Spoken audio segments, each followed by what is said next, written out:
প্রিয় শিক্ষার্থীবৃন্দ, আসসালামু আলাইকুম। আশা করি তোমরা অনেকে ভালো আছো। ইনশাল্লাহ আমিও ভালো আছি।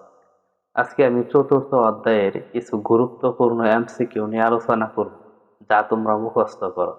আজকের এই ক্লাসটি করার পর এই চতুর্থ অধ্যায়ে এমসিকিউ আমি যে ক্লাসটা করব খুবই গুরুত্বপূর্ণ আর মুখস্থ করা লাগবে না।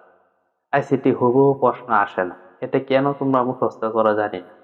আজকে তুমি একটা মুখস্থ করলে প্রশ্নকর্তা আরেকটা দেবে, কিন্তু নিয়ম যদি তোমার জানা থাকে তাহলে তুমি যেভাবে শেখাও না কেন অবশ্যই পারবে। আমি শুরুতে ক্লাস শুরু করার আগে একটি উদাহরণ দিতে চাই। ধরো তোমার হাতে দুইটি গ্লাসে দুই রকমের পানি দেওয়া হইলো, একটিতে শরবত একটিতে পানি। এখন তুমি পান না করে কিন্তু বলতে পারবে না কোন পানিটা কেমন লাগে। আগে তোমাকে পানি পান করতে হবে, তারপর তোমাকে বলতে হবে যে এই গ্লাসেরটা মিষ্টি, ওই গ্লাসেরটা তিতা। তদ্রুপ আমার এই ক্লাস না করলে তুমি বুঝবে না যে আমি আজকে কি ক্লাস করাতে যাচ্ছি। এই ক্লাসটি খুবই গুরুত্বপূর্ণ, মন দিয়ে করো আর তোমার কোনো সমস্যা থাকবে না। তোর প্রিয় শিক্ষার্থীরা, দেখতে পাচ্ছ আমি এখানে একটি উদ্দীপক লিখেছি। এই উদ্দীপকটি মূলত সিলেট বোর্ড 2023 সালে আসছে। সিলেট বোর্ড 2023 সালে এই প্রশ্নটি আসছে। উদ্দীপকে আছে যে শুরু ট্যাগের মাঝখানে আছে স্পেন, স্টাইল, তারপর double inverted comma, colour, red, text, Spain. এখানে বলা আছে যে উদ্দীপকে এলিমেন্ট কন্টেন্ট কোনটি। ধরো আমি সঠিক উত্তর তোমাকে দাগিয়ে দিচ্ছি যে এটা হচ্ছে সঠিক উত্তর, এটা আমাদের সঠিক উত্তর। এখন তুমি মুখস্থ করলা যে উদ্দীপকে এলিমেন্ট কন্টেন্ট হচ্ছে টেক্সট, উদ্দীপকে এলিমেন্ট কন্টেন্ট হচ্ছে টেক্সট। তুমি একদম মুখস্থ করে গেলা, কিন্তু এখানে টেক্সট আসলো না, আসলো অন্যটা। তখন তুমি কি করবে? উদ্দীপকে এলিমেন্ট কন্টেন্ট কোনটি, এটা নিয়ম যদি তোমার জানা থাকে তাহলে কিন্তু আর কখনো মুখস্থ করা লাগবে না। আমি জাস্ট নিয়মটা বলে দেবো, এই নিয়মটা ফলো করলেই একদম ক্লিয়ার। এটা নিয়ম হচ্ছে শুরু ট্যাগ এবং শেষ ট্যাগের মাঝখানে যা কিছু ব্যবহৃত হয় তাকে এলিমেন্ট কন্টেন্ট বলে। এখন তুমি যদি শুরু ট্যাগ কি এটাই না জানো তাহলে তো সমস্যা। প্রিয় শিক্ষার্থীরা, তোমাকে আগে জানতে হবে শুরু ট্যাগ কোনটি এবং শেষ ট্যাগ কোনটি। এটা হচ্ছে শুরু ট্যাগ, এই ট্যাগটার নাম হচ্ছে শুরু ট্যাগ, আর এই ট্যাগটার নাম হচ্ছে শেষ ট্যাগ। এটা হচ্ছে শুরু, শুরু, এটা হচ্ছে শেষ, শেষ। শুরু ট্যাগ, শেষ ট্যাগ। এখন এলিমেন্ট কন্টেন্ট নিচের কোনটি, উদ্দীপকে এলিমেন্ট কন্টেন্ট নিচের কোনটি যদি তোমার জানা থাকে যে শুরু ট্যাগ এবং শেষ ট্যাগের মাঝখানে যা কিছু ব্যবহৃত হয় তাকে এলিমেন্ট কন্টেন্ট বলা হয়।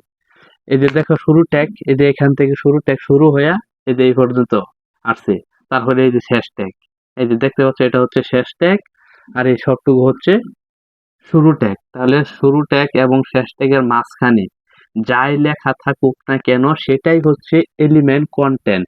কোনো মুখস্থ করার দরকার নাই, তুমি শুধু মনে রাখবে যে শুরু ট্যাগ এবং শেষ ট্যাগ এই দুইটার মাঝখানে যা কিছু লেখা থাকবে সেটাই হচ্ছে এলিমেন্ট কন্টেন্ট। এখানে টেক্সট লেখা আছে, এখানে টেবিল লেখা থাকতে পারে, কারো নাম লেখা থাকতে পারে, রেড কোনো কালারের নাম লেখা থাকতে পারে। যাই লেখা থাক তুমি শুধু মনে রাখবে শুরু ট্যাগ এবং শেষ ট্যাগের মাঝখানে যা আছে সেটাকে বলা হয় এলিমেন্ট কন্টেন্ট। আশা করি এই এমসিকিউটা একদম ক্লিয়ার হয়ে গেছে, মুখস্থ করার কোনো দরকার নাই। শুধু মনে রাখবা শুরু ট্যাগ শেষ ট্যাগ, এটা শুরু এটা শেষ, অন এই দুইটার মাঝখানে আমি আছি, আমি হইলাম এলিমেন্ট কন্টেন্ট। যা কিছু থাকবে দুইটার মাঝখানে সেই হবে এলিমেন্ট কন্টেন্ট। একদম ক্লিয়ার আশা করি। দ্বিতীয়তে বলা হয়েছে উদ্দীপকে অ্যাট্রিবিউট কোনটি। এখন তুমি মুখস্থ করলা, ধরা এটা সঠিক উত্তর হচ্ছে স্টাইল, আমি দাগাই দিলাম। এখন তুমি মুখস্থ করলা যে উদ্দীপকে অ্যাট্রিবিউট হচ্ছে স্টাইল, উদ্দীপকে অ্যাট্রিবিউট হচ্ছে স্টাইল, উদ্দীপকে অ্যাট্রিবিউট হচ্ছে স্টাইল। এখন স্টাইল যে ব্যাটারা লিখছে, স্টাইলের জায়গা কালার লিখতে পারে, টেবিল লিখতে পারে, বর্ডার লিখতে পারে। তখন তুমি কি করবা?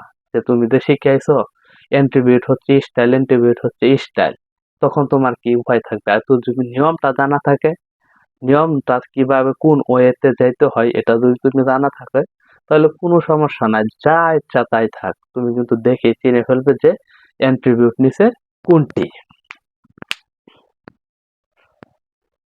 এখন অ্যাট্রিবিউট কোনটি আমি একটু মুছে দিই। শুধুমাত্র শুরু ট্যাগের মাঝখানে যা কিছু লেখা থাকে তাকে বলা হয় অ্যাট্রিবিউট। এই যে এটা হচ্ছে শুরু ট্যাগ, এটা শুরু ট্যাগ, এটা শেষ ট্যাগ।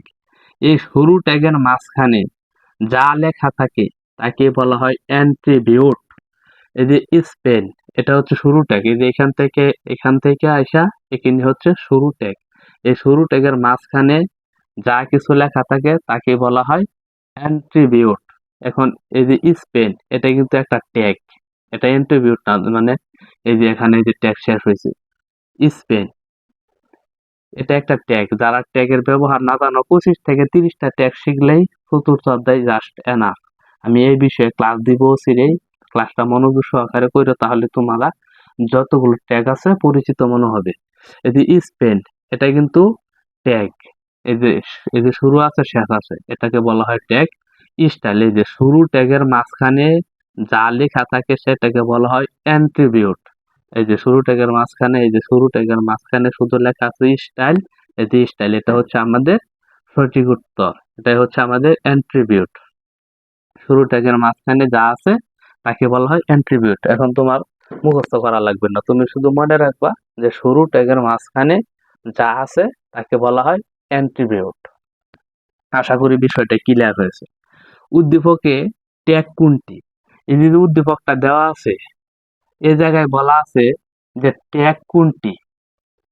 এখন তুমি মুখস্থ করে গেলা যে উদ্দীপকের দ্বারা আমি সঠিক উত্তর জায়গায় দেই স্পেন, এটা হচ্ছে ট্যাগ, এটা হচ্ছে সঠিক উত্তর। এখন তুমি মুখস্থ করে গেলা যে উদ্দীপকের ট্যাগ হচ্ছে স্পেন, উদ্দীপকের ট্যাগ হচ্ছে স্পেন, উদ্দীপকের ট্যাগ হচ্ছে স্পেন, উদ্দীপকের ট্যাগ হচ্ছে স্পেন। দেখা গেছে প্রশ্নে চলে আইলো টেবিল বর্ডার, রোজ পেন, বিভিন্ন আরো যে ট্যাগ গুলা আছে ওইগুলা চলে আসলো, তখন তুমি মাথায় থাপড়াই ফেলবে আমি সারাদিন শিখাইছিলাম যে উদ্দীপকের ট্যাগ হচ্ছে স্পেন, উদ্দীপকের ট্যাগ হচ্ছে স্পেন, এখন তো উদ্দীপকে স্পেন নাই, তখন তোমার কি উপায় থাকবে? তখন তোমার একটা উপায় মনে রাখতে হবে, যে উপায়টা হচ্ছে যার শুরু আছে এবং শেষ আছে তাকে ট্যাগ বলা হয়। মনে রাখবা, যার শুরু আছে শেষ আছে তাকে বলা হয় ট্যাগ।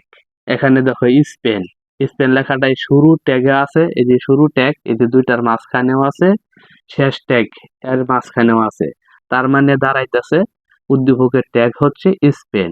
এই যে স্পেনের শুরু আছে, স্পেনের শেষ আছে, এই যে এখানে স্পেন খ নাম্বারে আছে, তাহলে উত্তর হচ্ছে খ। তাহলে যদি বলা হয় ট্যাগ কাকে বলে, যার শুরু আছে এবং শেষ আছে তাকে বলা হয় ট্যাগ। একদম ক্লিয়ার, মুখস্থ করার কোনো দরকার নেই, আইসিটি প্রশ্ন হবো আসে না, একদম ক্লিয়ার ভাবে মনে রাখতে হবে। তাহলে আমরা ট্যাগ কি বুঝলাম, যে ট্যাগের শুরু আছে শেষ আছে। ধরো স্পেন, এটা হচ্ছে শুরু ট্যাগ, এই যে আমি রাখলাম এসপি এন স্পেন, এই যে শুরু আছে এসপি এন স্পেন, এই যে শুরু ট্যাগেও আছে শেষ ট্যাগেও আছে, তার শুরু আছে শেষ আছে তাকে বলা হয় ট্যাগ। এই যে ট্যাগ, এই যে শুরু আছে শেষ আছে ট্যাগ, কথা ক্লিয়ার। তারপরে 4 নম্বরে বলা হয়েছে অ্যাট্রিবিউট ভ্যালু নিচের কোনটি? ধরো এটা হচ্ছে সঠিক উত্তর, আমি দাগাই দিলাম যে অ্যাট্রিবিউট ভ্যালু হচ্ছে বড় ঘ নাম্বার। অ্যাট্রিবিউট ভ্যালু নিচের কোনটি? তুমি মুখস্থ করলা যে colour red, colour red, attribute value হচ্ছে নিচের কালার রেড, অ্যাট্রিবিউট ভ্যালু হচ্ছে নিচের কালার রেড, অ্যাট্রিবিউট ভ্যালু হচ্ছে নিচের কালার রেড। তুমি যা প্রশ্নে দেখলা colour green, colour blue, colour white, তখন কি উপায় আসবে? তখন তুমি মনে করবে আমি তো শিখে গেছি অ্যাট্রিবিউট ভ্যালু হচ্ছে কালার রেড, এখানে তো নাই, থাকবেও না। কোন আইসিটি কখনো হুবহু প্রশ্ন আসে না, নিয়ম থাকে এক, প্রশ্নকর্তা তার মাথা থেকে নিজের ইচ্ছা অনুযায়ী প্রশ্ন করে, তোমার আমার মাথা দিয়ে সে প্রশ্ন করে না, কিন্তু নিয়ম এক ফলো করে। নিয়মটা হচ্ছে যে অ্যাট্রিবিউট ভ্যালু নিচের কোনটি, এটা হচ্ছে সঠিক উত্তর। এখন তুমি কিভাবে বুঝলা যে এটা সঠিক উত্তর? শুরু ট্যাগের ডাবল ইনভার্টেড কমার ভিতরে যা কিছু লেখা থাকে তাকে বলা হয় ভ্যালু, অ্যাট্রিবিউট। শুরু ট্যাগ, এই যে এটা হচ্ছে শুরু ট্যাগ। এই শুরু ট্যাগের মাঝখানে যে ডাবল ইনভার্টেড কমা থাকে, এই যে ডাবল ইনভার্টেড কমা, এর ভিতরে যা কিছু লেখা থাকে তাকে বলা হয় অ্যাট্রিবিউট ভ্যালু। দেখো এই যে শুরু ট্যাগ, এখান থেকে ট্যাগটা শুরু হইয়া এদিক দিয়ে আইসা আইসা এই পর্যন্ত আসছে। এখন শুরু ট্যাগের ডাবল ইনভার্টেড কমার ভিতরে যা লেখা আছে তাকে বলা হয় অ্যাট্রিবিউট ভ্যালু। তাহলে এখানে ডাবল ইনভার্টেড কমার ভিতরে কি আছে? কালার রেড আছে, এখানে কালার রেড। ধরো প্রশ্নকর্তা এখানে কালার রেড না দেয়া দিল হোয়াইট, WHIT হোয়াইট, তখন কিন্তু তুমি মুখস্থ করলা যে অ্যাট্রিবিউট ভ্যালু হচ্ছে কালার রেড, অ্যাট্রিবিউট ভ্যালু হচ্ছে কালার রেড। কিন্তু প্রশ্নকর্তা যে হোয়াইট দিল, আর তোমার যদি মনে থাকে যে শুরু ট্যাগের মাঝখানে যে ডাবল ইনভার্টেড কমা আছে, এই ডাবল ইনভার্টেড কমার ভিতরে যদি এই মার্কার থাকে, মার্কারই হবে অ্যাট্রিবিউট ভ্যালু। যদি ডাবল ইনভার্টেড কমার ভিতরে এই ডাস্টার থাকে, তাহলে ডাস্টারই হবে অ্যাট্রিবিউট ভ্যালু। মানে শুরু ট্যাগের ডাবল ইনভার্টেড কমার ভিতরে যা মন চা তা থাক, সেটাই হবে অ্যাট্রিবিউট ভ্যালু। আমি আশা করি যে প্রশ্নের এমসিকিউ গুলো নিয়ে আলোচনা করলাম, মুখস্থ করার প্রয়োজন নেই। যারা ক্লাসটি মনোযোগ দিয়ে করছো তারা বুঝছো যে কি জিনিস তোমরা শিখলা। আর হ্যাঁ, একটা সুখবর আছে। সুখবরটা হলো যে আমি তোমাদের জন্য যারা 26 ব্যাচের স্টুডেন্ট আছো, তাদের জন্য শিওরা প্লাস কোর্স চালু করতেছি জানুয়ারি মাসের 1 তারিখ থেকে। এই কোর্সে কি থাকবে? ও সপ্তাহে 7 দিনের মধ্যে 6 দিনই লাইভ ক্লাস হবে। শুধু আইসিটি তো আমি পড়াই, তাই আমার আর কোনো বিষয় নিয়ে প্যারা নাই। তাই সপ্তাহে 7 দিনের মধ্যে 6 দিন লাইভ ক্লাস হবে। একদিন লাইভ ক্লাস 6 দিনের মধ্যে একদিন হবে এমসিকিউ পরীক্ষা, আরেকদিন হবে সিকিউ পরীক্ষা। তারপরে থাকবে তোমরা ভর্তি হওয়ার সাথে সাথে MCQ PDF, CQ PDF, basic যে আছে বেসিক ধারণা আইসিটির বিষয়ে বেসিক বেসিক পিডিএফ, ক নাম্বার প্রশ্নের সাজেশন পিডিএফ, খ নাম্বার প্রশ্নের সাজেশন পিডিএফ। তারপরে স্পেশাল সাজেশন, প্রথম অধ্যায় থেকে একবারে পঞ্চম অধ্যায় পর্যন্ত স্পেশাল সাজানো গোছানো এবং গবেষণা করা একটি সাজেশন পিডিএফ তোমাদেরকে দেওয়া হবে। লাইভ ক্লাস 1 থেকে 2 ঘন্টা, 3 ঘন্টাও যদি লাগে নিবো, আমার কোনো প্যারা নাই। সপ্তাহে 7 দিনে তো 6 দিনই লাইভ ক্লাস নেওয়া হবে। আইসিটিতে একদম জিরো থেকে হিরো হতে পারবা, বিশ্বাস রাখো। এবং কোর্স ফি মাত্র 500। কোর্সে মেয়াদ 2 বছর, 30টা 40টা ঘনা কোর্স, ঘনা ক্লাস আমি নিব না। তোমার ভর্তি পরীক্ষা থেকে তুমি যখন থেকে কলেজে ভর্তি হইবা, ওই সময় থেকে একদম ফাইনাল পরীক্ষার আগের রাত পর্যন্ত এই 500 টাকায় পুরো 2 বছর ক্লাস চলবে। ধামাকা ক্লাস, কোথাও প্রাইভেট করা লাগবে না, দৌড়াদৌড়ি করা লাগবে না। এখনই এই স্ক্রিনে দেওয়া হোয়াটসঅ্যাপ নাম্বারে একটি SMS দিয়ে ভর্তি হয়ে যাও। আর ক্লাসটি কেমন লাগলো অবশ্যই জানাবে এবং বেশি করে শেয়ার মেনশন করে দাও। তোমরা শেয়ার করো না, এটা হচ্ছে সমস্যা। বন্ধুদেরকে মেনশন করো, শেয়ার করো। আজকের মতো এখানে বিদায় নিচ্ছি। আসসালামু আলাইকুম।